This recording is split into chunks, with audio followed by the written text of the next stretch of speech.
Today, we're going to replace the glove box in your second generation Hyundai Santa Fe, and we'll do it step by step. This is Caswell's Kappa. Now let's get to it.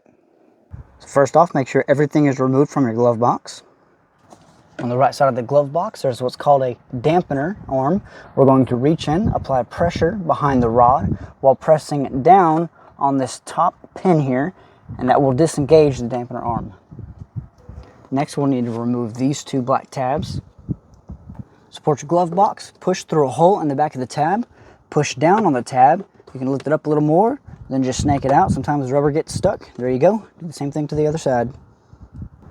Support, push out, pull down, snake it out, then lower your glove box.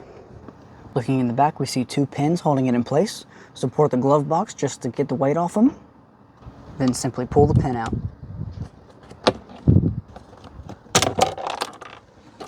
Same thing to the other side.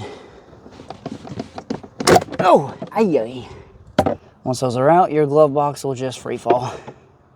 To install, line up the hinges. Try to push them through if you can.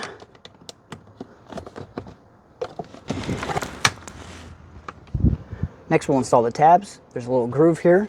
You'll slide it in and push it up till that groove is all nice and set. Support your box.